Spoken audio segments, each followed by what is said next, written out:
Welcome to this edition of Heartbeat of Holliston. I'm Paul Stalnaker. And I'm Melissa Casburn. How you doing? Not too bad, thanks. Good. How was Thanksgiving? Great. We went to someone else's house for a change, our kids, instead of having it ourselves. How about you? I hosted. We had about 14 people. I like to host, though. Yeah? It's fun. Yeah. Did you do the turkey a different way? No, I'm old school. Oh, okay. In the oven. No deep fryers. I didn't want the fire department. Right. Well, coming up on today's show, we have Ed Daniels to talk about First Night Trail Walk. We have Tom Emmons to talk sports. And later, we'll have a very talented musical guest, cellist Sara Stalnaker, will perform for us. We also have segments about the holiday stroll, and we'll have a look at one interesting way to cook a turkey on what's on the menu. But first, in the news. Friends of the Holliston Library are conducting their annual fundraiser to add 25 books to the children's room by the end of 2005. Patrons can adopt a book that are on display in the lower lobby area. Donations for board and paperback books are $5 and hardcover are $15. For more information, please visit their website at www.hollistonlibrary.org. The Holliston Senior Center will hold its annual holiday luncheon on December 16th at noon. Please sign up and pay in advance. The cost is $7. On December 17th, also at the Senior Center, the Miller Elementary Band will perform at 7 p.m. Sounds like it'll be a good time. Joining us on the show now is Ed Daniels to tell us about the third annual First Night Trail Walk. Welcome, Ed. Thanks for having me. So tell us all about this new event this year. So we're very excited. It's our third annual event, Yep. and it happens as a first night trail walk where everybody in the community can come out and take a walk along the trail just a couple hours before the evening activities would start. So it's a great family event. Starts at 5 o'clock, goes until 8. We travel from Blair Square down to about a mile and a quarter down to Phipps Tunnel. And of course, first night, so this is December 31st. December 31st. So it starts as a parade at 5 o'clock? Is that what you're saying? No, everybody comes at their leisure. So Okay. it's just a trail walk at your leisure with your friends. We hope to have a lot of members of the community come together and volunteer to host a fire pit along the way. That's sort of the trail that's going to lead the way for everybody walking down. It's a great way, if you wanted to do something like that, to have your neighborhood or your community group come out and sit by a fire pit, offer s'mores or hot chocolate or anything else that you'd like to offer. It's free of charge, and it's something where you get to have all your friends walking by you instead of you walking the trail. And what goes on inside Phipps Tunnel? So in the tunnel itself, we have the Boy Scouts always helping us out, always donating a lot of their time and energy to cook up some hot dogs, serve hot chocolate, hot cider, things like that. And we have it all lit up. So there's a lot of bright lights to kind of welcome everybody in one spot so everybody gets to see their neighbors, and festive music and things like that. And if somebody doesn't or isn't able to walk the whole way, is there a shorter way to get there? Yes. So we have a second access point, Cross Street. Cross Street is the street behind Phillips gas station. Yep. And that location is about a quarter mile. So it's a much shorter walk, and you still would be able to make it to the tunnel. There's parking there as well? And there's good parking there. Might there be any fire pits along that side? Yep. Okay. We also have fire pits there. Good. Any music this year? I know last year you had the Mudville Madrigal. Yeah, we might. Well, they surprised us with having a little bit of a, what do they call it, a mosh, where they come out and they do it all of a sudden in really? the middle of the crowd. Is that how that happened? Yeah. And so that was fun to have that in there. Like a flash mob? Flash mob. There you go. That's what we were looking for. Yeah. So that was fun, and we'll have music playing in the tunnel and everything. The acoustics are really good. We're going to hold off on doing the fireworks inside the tunnel This year. We'll try. I think that you need to maybe do like a drop of something, to ring in the new year. Right. Oh, yeah. Instead of like the ball in New York, we could do something like a basket of flowers at Blair Square, something like that. Yeah. I put you in charge of that. Okay. Yeah. So I see that there's been quite a bit of work happening on the trail. There always is, but lately it looks like there's some side rails now. Yep, so the railings over the bridges added a whole lot of safety improvements there. You don't see them yet, but last year the community really supported us a lot, and one of the big areas that we were trying to improve were safety improvements, and one of those is across Summer Street. Near Fatima Shrine, there's no crosswalk lit signs there. So we've purchased those, and they're in the Highway Department's yard right now, ready to be installed.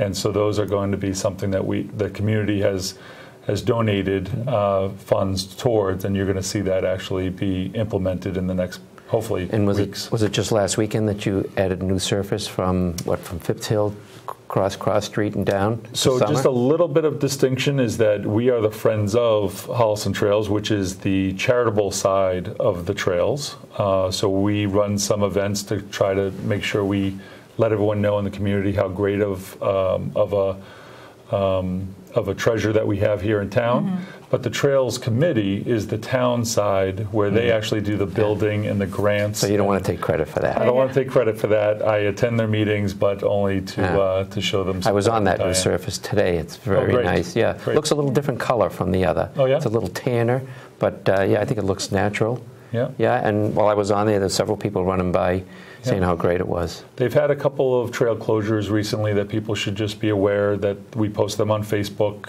and what have you, so that people know. But we're trying to redo those, or the Trails Committee is trying to redo those trails so that we have a full point from Blair Square over to the Milford line. And then in a couple months, they're going to be purchasing the other portion. Now, the Friends of event on December 31st, that's a free event, but if people wanted to donate, is there? So it's a free event. We'll have donation jars out there. It's obviously one of our points as a charity is to support the Trails Committee and what they do, and so raising funds for that. So the community has been very generous with us, and we certainly appreciate it. But we also have a website that at the end of the year, people's tax planning and what have you, we are a 501c, so people can go onto the website and donate through there. Are you going to sell flashlights again this year? No flashlights. A little bit of a funny story. The flashlights were great, but in the cold weather, the batteries don't work, so it's really a problem when the flashlights don't actually have any light coming out of them. Yeah, it is. I still have mine from a couple of years ago. Yeah, I use it. Change the batteries. Yeah. Well, hopefully you'll have enough fire pits along the way, and obviously if anyone wants to do a fire pit, they can get in touch with the Friends of Committee. Through Facebook or hollistontrails.org. Certainly contact me, and we'll make sure to get you a fire pit with your group. All right, well, great. Thanks for coming on, as always. Thanks for having me again. You're welcome. And we hope to see everybody out there at the trail. Yes, everyone. The Christmas lighting display is now open on the grounds of Fatima Shrine. They have over 100 decorated devotional and seasonal fixtures. Admission is free. The display will continue until December 27th from 5 to 9 p.m., and location is 101 Summer Street. This is always a fun event to take the kids to. On November 28th, the Holliston Business Association held their annual holiday stroll. Chris O'Lawless and I went around town with a camera and talked to a few of the businesses that participated. Diane, you were one of the original people who conceived this idea. How did it happen? Well, actually, John and Donna started it almost 15 years ago, and I just got involved in it about 6 years ago and just brought it to a new level. What was that level? The level it is today, where we have the trolleys and we have all the entertainment. But does it get any easier doing this every year? No, because every year we try to push it up a notch. And next year is going to be 15 years, so we're really going to try for something really big. Oh. Really big. You going to let us in on that or not? Okay. And your role is what? You're the chief, you're the co-pilot around here, right? Here at the Grapevine, I'm her right-hand person. She's the CEO. She takes charge of everything. So Donna, you're here at the Holiday Stroll with your new business. Can you tell me the name of it and what's it all about? The name of the business is Caradwyn's Keep. Caradwyn is an ancient Celtic goddess of prosperity and fertility, and we are a pagan education center. We're trying to dispel all the myths of what paganism stands for. We're a nature-based spirituality, and we want to spread our knowledge and our creativity with everyone. We have many arts arts and crafts classes every weekend. We have tarot reading. We have a tea leaf reading class coming up. We have paganism classes. We have crystal classes, all sorts of crafts for all ages. If I walk into your store, what kinds of things could I expect to see here or buy? We have everything from crystals. We have ceremonial robes. We have altar cloths. We have most items for your home altar. We have healing oils. We have healing herbs. We have jewelry, candles, incense, you name it, we have it. Here we are at the holiday stroll once again. Thank you, everyone, for coming. Thank you, HCAT, for coming down. What's going on here at Fisk's this afternoon? Well, this afternoon we're doing all types of specials. We have a very special raffle going on to win some really cool things. We also have Toss a Penguin activity for the kids, where they get to win candy and stickers. Sounds really fun. It's always fun at Fisk. So is this really one of your biggest days of the year? This is definitely among our top 10 days of the year. Yeah, definitely. Even though the weather's not great today, we're still getting a lot of activity in the store, and it actually drives people into the store. That's a good point, and I hope it's the same thing happens for all the other merchants in town too. I think that's exactly what's happening, so it's going to be a good day. It's holiday stroll time, and Jill, you have a very special event going on here. Tell me about it. Yep, it's Cuts for a Cause. It's everything goes to the pantry shelf. Our tips and anything anybody wants to donate. The cuts today, we're doing cuts, blow dries. We have a makeup artist here. If you want to have some holiday eyes and have your eyes made up, or if you're going out tonight and want your hair blown dry, we're doing that kind of those services for today. Oh, that's great. I might be back later. Good. So, how long have you been doing? Is this the first year you've done it? This is our 5th year. Oh, okay. And does it go to a different different cause every year? No, we do it for the pantry shelf. Yep, that's the one thing that is needed this time of year, and it's the one charity not charity, but something that to give back to the community. And I think everyone can really relate to that too. Yes, yeah. Okay. Kate LaMontagne and her store, Kamala Design, was one of the businesses that started a downtown renaissance several years ago. Kamala is known for its stylish clothes and cool gifts, and as a place to connect with your creative side. So, what kind of things have you got for special gifts for this holiday season for people? Kamala is really famous for really awesome socks. We have fabulous scarves, and those are really, I think, one of our signature go-to gifts, because it's really affordable and it's cozy, and it just pleases everybody. Well, Kate, you are really styling. I can see that you have an awesome outfit on, and as usual, you've got all kinds of beautiful artsy things. Tell me, what does the stroll mean to the merchants in town? It's more about PR than it is about sales for the day. We bring in lots of staff so that there's a nice welcoming committee, and it's for me, I try to keep it focused on the fact that it is a fundraiser for the Community Action Fund. We ask if anybody wants to add $1, and I match any funds that come in for the Add a Dollar campaign. And so we have our little fundraiser here on top of the other fundraisers around town. So Hank, we understand that here at the Lions Eye-Mobile, you have a new piece of equipment today. Would you tell us about it? Yeah, glad to, and I'm excited over it. It's a Welsh Allen Vision Spot Tester. It's something that'll screen kids from infants through adults 100 years old. We've never been able to do this, the youngsters. So it's a program we hope to initiate in Holliston in the very near future. What does it do exactly? It tests for several things: nearsighted, farsightedness, whether you have a focus problem, whether your pupils are a different size, whether your gaze isn't straight. And it does it in a matter of seconds and prints a report. That's incredible. That you should be excited about that. I am. So how many have you got a lot of customers today? Not too much. I'm afraid the rain has scared a lot away. But let me tell you, these Leos are doing a wonderful job screening the few that come in. How do you get to be a Leo? It's a club at the high school. I found out about it through my friends who were in it already, and we have a table at the activity fair every year. You just sign up and come to the meetings. What do you have to do to be a Leo? It's mostly just community service, so you sign up and you immediately get involved with a bunch of different service opportunities like the iMobile, doing bake sales, helping out at different events, cleaning up, setting up, stuff like that. Yeah, we've been getting a lot of underclassmen joining recently, which has been really great. So we're meeting a lot of new people and getting people who are going to be involved for the next 4 years too. And do you meet, you work with older people in this as well, right? Yeah, so usually at the different events they're the same people from the Lions Club, so you get to be familiar with some of the faces, so you meet the new people. The stroll is a fine opportunity for local charities to get their message out. We visited the middle school volunteers for Project Just Because to hear their story. We're raising money for that charity. It's for our 7th grade project, and we're just selling baked goods for the kids and adults who need or don't have the simple necessities like warm coats or jackets and gloves and hats. And so we're raising money so that we can go out and buy them for them. And at school we get a star and it has a kid's name, and then we go out and buy that exact item on the list, and then we bring it to the location of Project Just Because.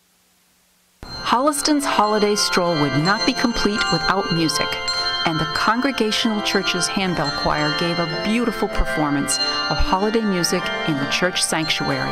Let's listen.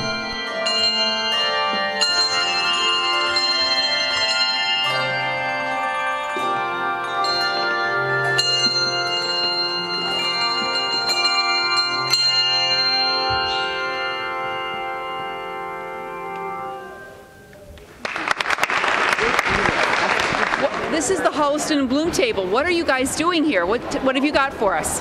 We have our fundraiser for the winter. We are selling amaryllis and paperweight bulbs, $15 each and 2 for $25, and cards and calendars for the next year's projects. Let's see this calendar. Hold it up for me.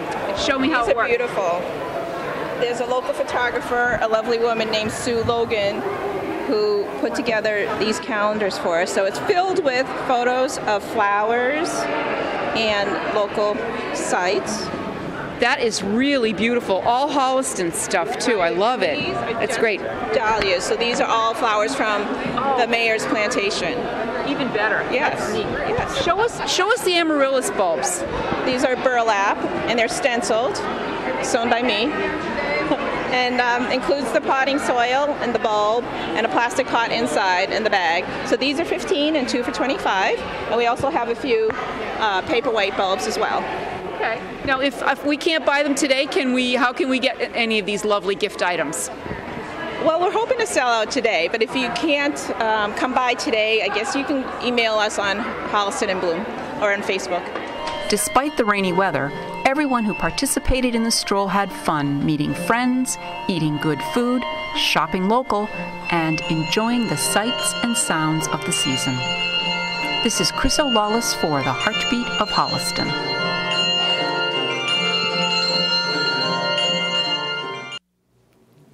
That was a lot of fun.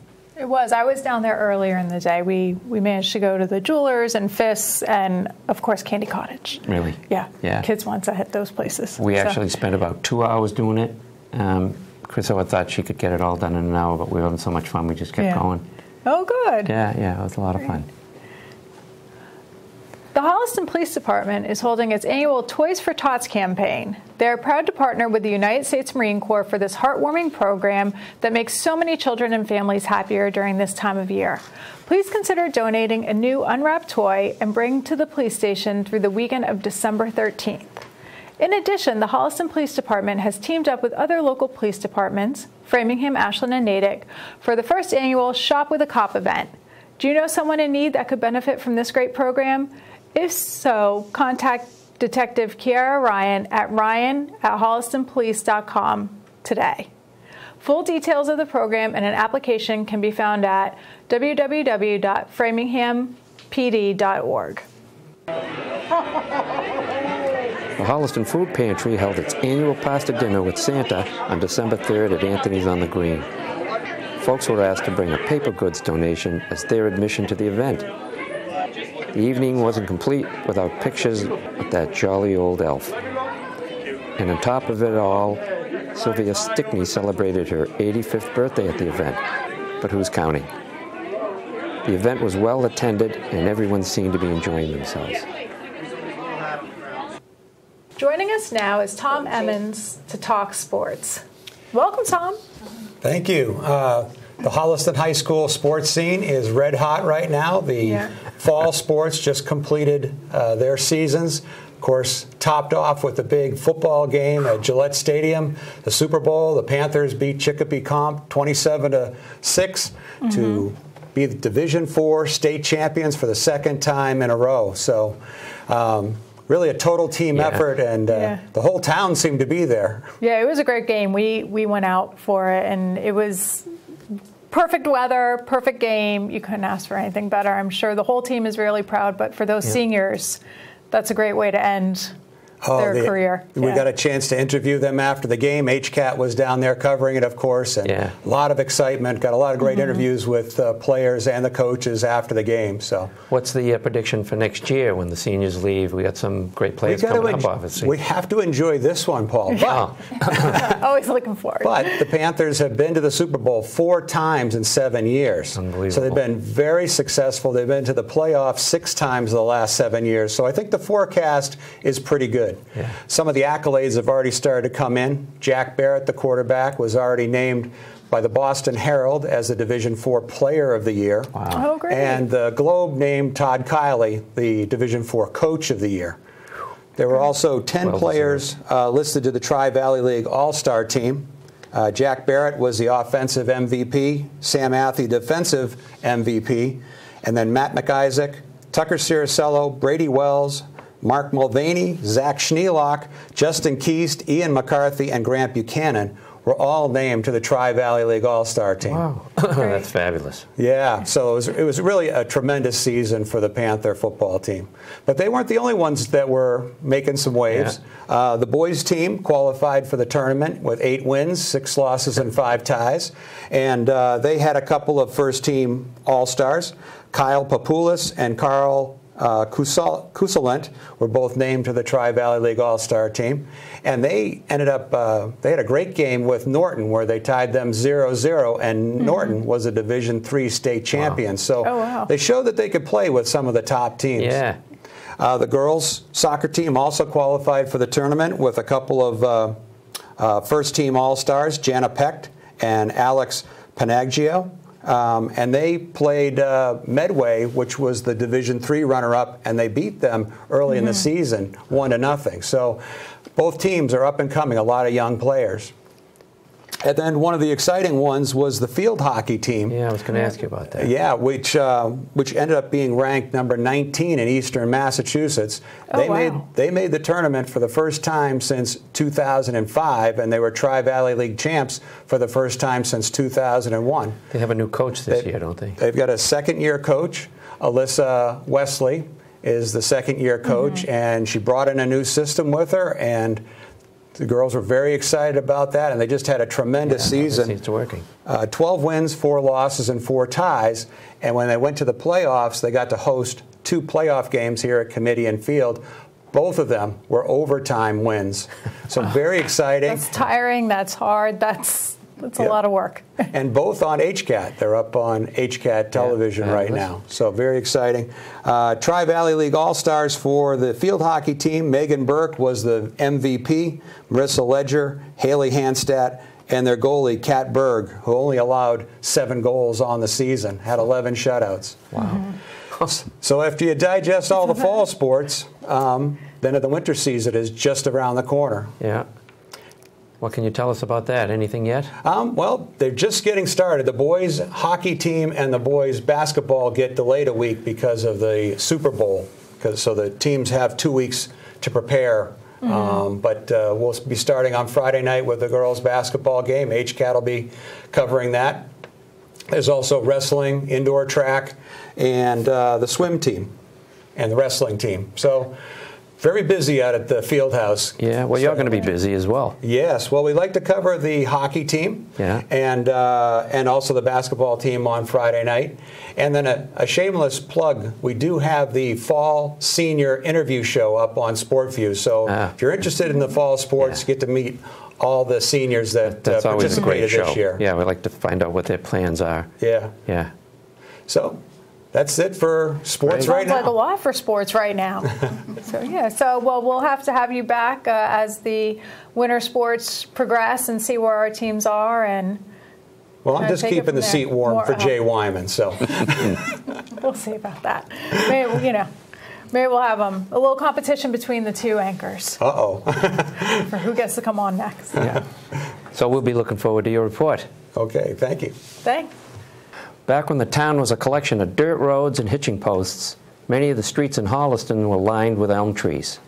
They provided beauty and shade to the streetscape. But around 1928, a disease arrived in America from Europe, where it had been killing elm trees since about 1921, and in Asia even before that. It was first identified in the Netherlands by Dutch scientists, and so it was named Dutch elm disease. Few have survived in Holliston, and their days may be numbered. But selectmen are doing something about this problem, and they have begun a program of replacing elm trees. Last year, 3 elms were planted on Church Street. And according to Mark Aronian, Holliston's tree warden, the town of Holliston planted 3 hybrid elm trees on Elm Street. It's part of Holliston's new tree planting program that the selectmen authorized this fall. We are starting with hybrid elm trees resistant to the Dutch elm disease. We are trying to incorporate hybrid elm trees back into Holliston street sides in an effort to recapture the grace of the American elm trees that once lined Holliston streets, said Mark. The selectmen have asked Mark to organize a spring tree planting as well, engaging residents and businesses in the program. Our thanks to the selectman and tree warden Mark Aronian for bringing back the historic landscape to Holliston. Next up is another What's on the Menu segment. Joanne and Steve learn how to turk a cookie a little bit differently. Hi, I'm here this morning with Paul and Peter Dubé, and you can see they just pulled out this lovely turkey, having it cooked right behind us. Look at this glow, it's gorgeous. You guys did a great job. So tell me a little bit about what you did before we got here. Okay, originally when I got the turkeys, what I do is I will inject the turkey, but you can do what you want. In terms of seasoning? You can use anything. Okay. Or you could use a dry rub. You can go either way. It all depends upon everybody's individual taste, what they like, what they don't. I mean, you can even experiment. Have fun with it. What do you like? I usually use teriyaki or I'll use Italian dressing. Teriyaki, huh? Yes. That's kind of cool. So that's what your family likes. I mean, usually the tradition is the sage and, that kind of thing, but you kind of do a little something different for the holidays then.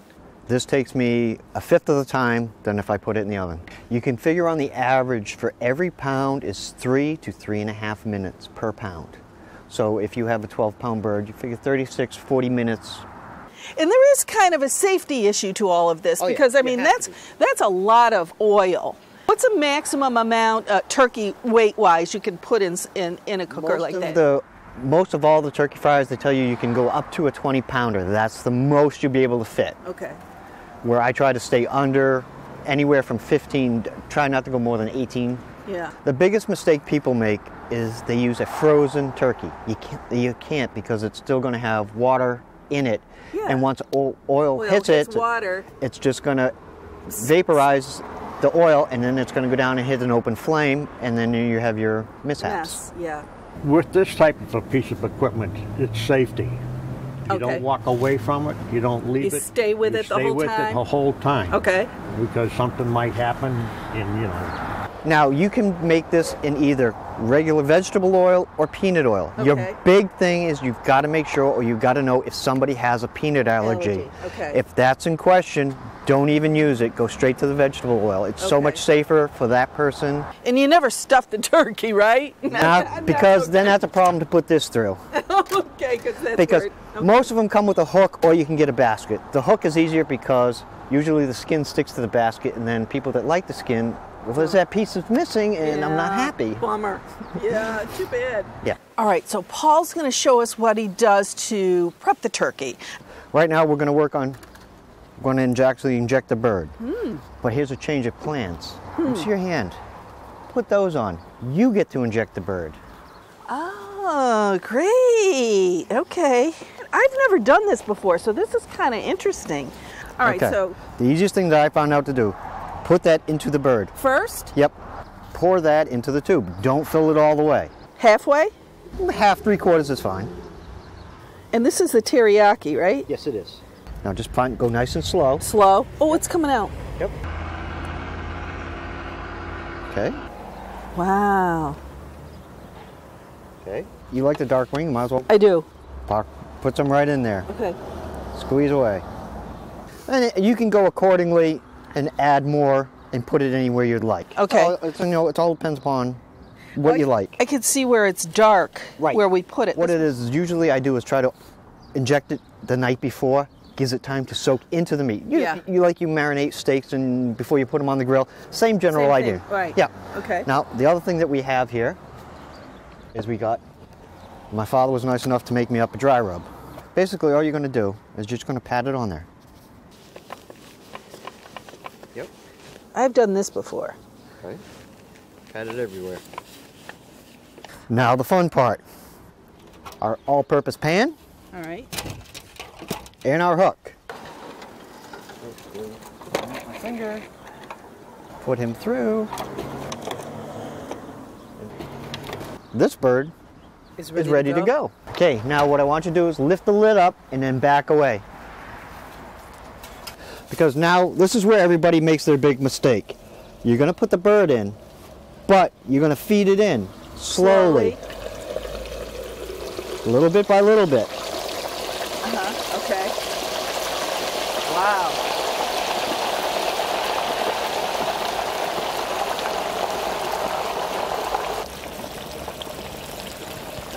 Now if I get the hook to come off.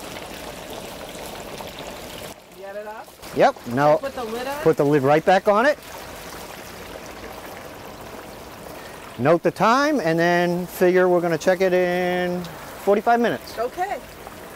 The turkey is cooking. Tell me where you bought the equipment. You can find that at any type of sporting goods, like a camping store, like Cabela's, Bass Pro Shop. On the idea of that, or sometimes even once in a while, you can find it at different like Walmart or whatever. Some of them will carry it.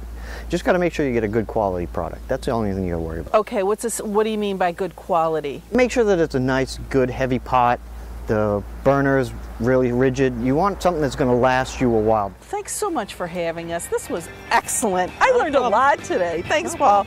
Well, Joanne, you certainly seem to have a lot of fun cooking that deep-fried turkey. Oh, that was great, Steve. I learned a lot. And we want to thank both Peter and Paul Dubé for letting us come to their home and watching them use their expertise in cooking that deep-fried turkey. I just have one more question for them, though. Do you think they use the hot oil to make donuts afterwards? You can do that. All right, you can do donuts. And maybe another segment we'll come back and have them show us how to do that. Yeah, like turkey donuts or something. That's a cool idea. This is Joanne and Steve for What's on the Menu. I'm going to stick to the oven You for are, my huh? turkey. Yeah, So I'm not. I knew this was coming. That's why I asked you that earlier. But Yeah, no, I'm good with the oven. Although it looks great. It looks Yeah? delicious, but I'm good. Okay. Mine comes out nice. So. all right. All right. Well, Harvey would now like to welcome to the show celloist. Shouldn't be that hard to say. Celloist Sara Stalnaker. Sara, thanks for joining us and agreeing to play something for us a little bit later. Absolutely. So why don't you tell us a little bit about your background? I'm a classically trained cellist, so I grew up playing from the age of 7, then went to conservatory for 4 years in Ohio, then did my grad degree in Texas, and then ended up finding my way out here for my work. New England is a good place for classical musicians. So, You said it's better than other parts of the country? That's the reputation we have? Yeah, Okay. absolutely. Yeah.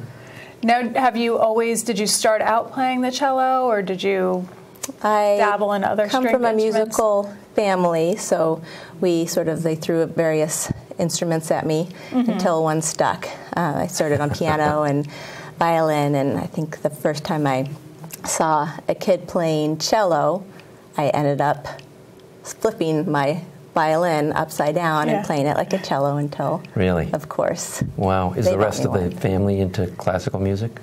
My father is a French horn player. He played in the Organ Symphony for many, many years when I was growing up. And my mother is a pianist, but ended up going into education later on.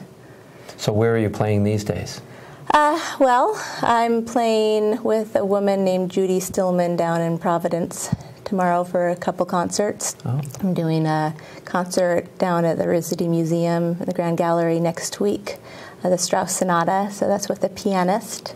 So I'm sort of doing a variety of projects and have my fingers sort of stuck in a variety of places, but it's been a fun sort of experiment the last couple of years. Have you been in with big, large symphony orchestras? Have you played with them? When I first came out here, I was in the New Haven. That was what the New Haven Symphony Orchestra is. What got me to New England.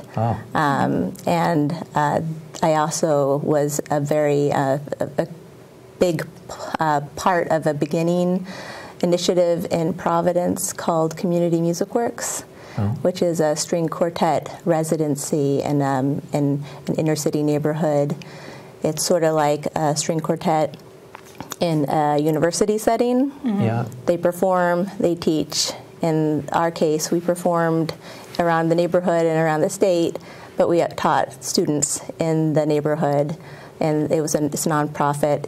They're free lessons. We did a lot of fundraising, and so it was a string quartet, which is 2 violins, viola, cello. I'm sure everyone's familiar with that arrangement, and it's chamber music. So I started when I was 24 playing in the Providence String Quartet, and that was really my formative sort of career moment as a chamber musician versus an orchestral musician.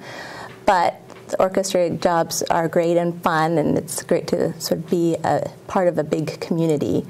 Larry Ratcliffe is a conductor at the Rhode Island Philharmonic, and he was also my conductor when I was down for my grad degree at Rice University. So I sort of folded into that fairly quickly, and I have many, many close friends in that orchestra still, and hope to rejoin someday when my daughter's a little older. So do you have any CDs out, or either with that chamber orchestra or? The string quartet, Providence String Quartet, has some CDs that we made. My grandfather is a composer, and I did a solo selection of one of his compositions that's out. Still working on the recording side of things. That's amazing. Now, do you, you said you classically train, so is that primarily, if people come to see you, are you doing classical music, or have you tried to branch out or push your music to different areas? Yeah, absolutely. Well, the classical chamber music is in my blood. However, lately I have been sort of have the time now to explore different genres. I stopped the full-time work down in Providence, so I'm still playing classical concerts. But in my practice room, I'm playing around with doing a variety of other genres, and some of them are more successful than others. It's sort of interesting to see what works and what doesn't.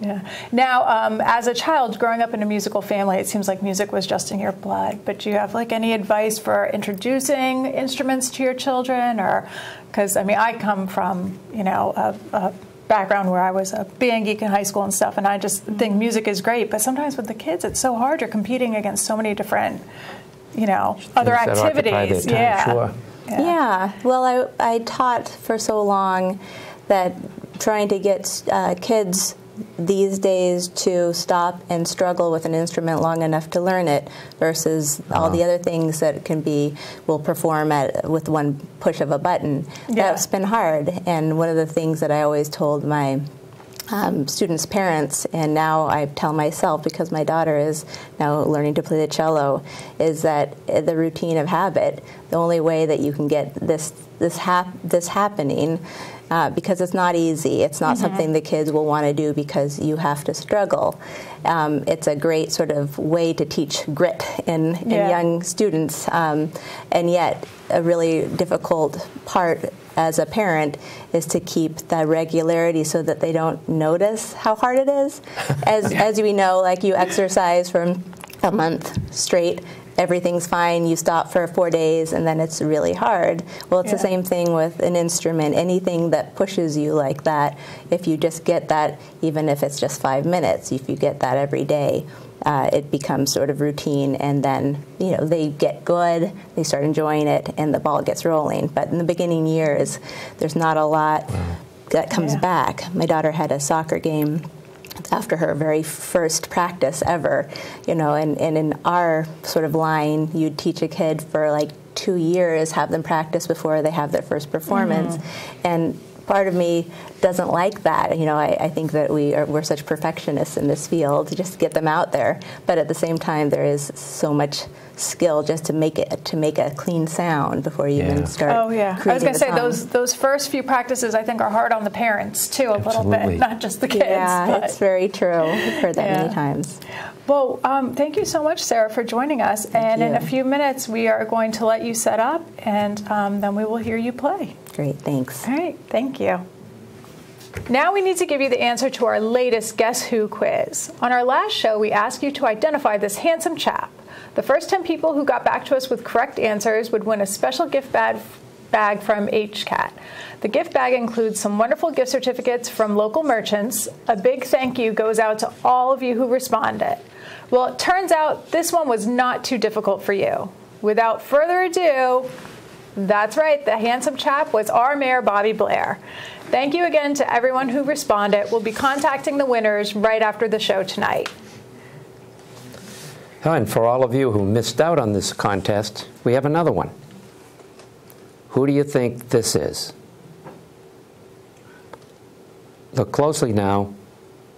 The first 10 people with the correct answer will win a special HCAT gift bag, which will include some wonderful gift certificates and products from local merchants. So call in at 508-429-8979 or email us at office@hcattv.org. We will announce the identity on the next show. And now, cellist Sara Stalnaker.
That was fantastic. Thank you, Sara.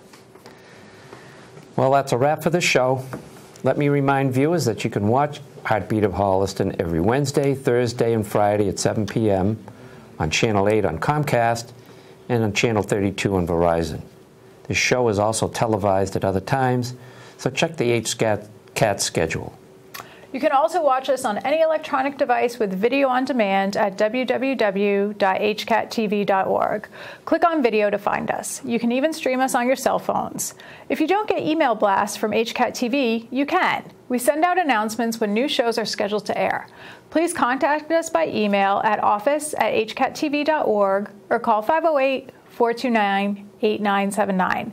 With an email blast, you'll never miss a show you want to watch. And keep sending in your comments and ideas at hoh@hcattv.org. And please let us know of any news items that you would like us to air. And one last note, send us your photos and videos of interesting scenes, sites, and activities in and around Holliston. Good night, Melissa. Good night, Paul. And good night, Holliston.